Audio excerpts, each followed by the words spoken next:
PSC Pathanamthitta Palakkad ജില്ലകളിൽ നടത്തിയ LDC പരീക്ഷാ ചോദ്യപേപ്പറിൽ ഗുരുതര പിഴവുകളെന്ന് ആക്ഷേപം.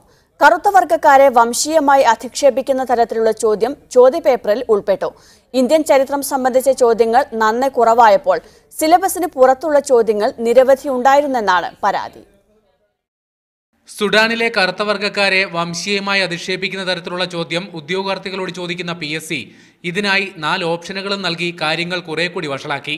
അടുത്തിടെ പൊതുമരാമത്ത് വകുപ്പ് മന്ത്രി G. സുധാകരൻ ലോകബാങ്ക് പ്രതിനിധിയെ സമാനമായി വിശേഷിപ്പിച്ച് പുലിവാല് പിടിച്ചതിന് പിന്നാലെയാണ് PSCയുടെ വക ഈ നിരുത്തരവാദപരമായ പ്രവൃത്തി. കഴിഞ്ഞില്ല.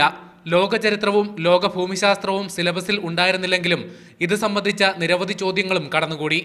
അഖിലാസ്ലാവ് പ്രസ്ഥാനത്തിന്റെ ഉപജ്ഞാതാവാര്, പസഫിക് സമുദ്രത്തിലെ ദ്വീപുകളുടെ എണ്ണം, മധ്യ അറ്റ്ലാന്റിക് പർവ്വതനിരയുടെ നീളം, 1889 രണ്ടാം ഇന്റർനാഷണൽ നടന്ന സ്ഥലം തുടങ്ങി ഉദ്യോഗാർത്ഥികളെ കുഴയ്ക്കുന്ന നിരവധി കടുകട്ടി ചോദ്യങ്ങളും ഉണ്ടായിരുന്നു. അതേസമയം ഇന്ത്യൻ ചരിത്രത്തെക്കുറിച്ചുള്ള ചോദ്യങ്ങൾ നന്നേ കുറവായിരുന്നു. ചോദ്യപേപ്പറിലെ പിഴവിനെക്കുറിച്ച് പ്രതികരിക്കാൻ PSC അധികൃതർ തയ്യാറായിട്ടില്ല. എന്നാൽ ഈ ചോദ്യപേപ്പറിന്റെ അടിസ്ഥാനത്തിലുള്ള മൂല്യനിർണ്ണയം നിരവധി പേരുടെ തൊഴിൽ സാധ്യതയെ പ്രതിസന്ധിയിലാക്കും. മീഡിയ 1 പത്തനംതിട്ട.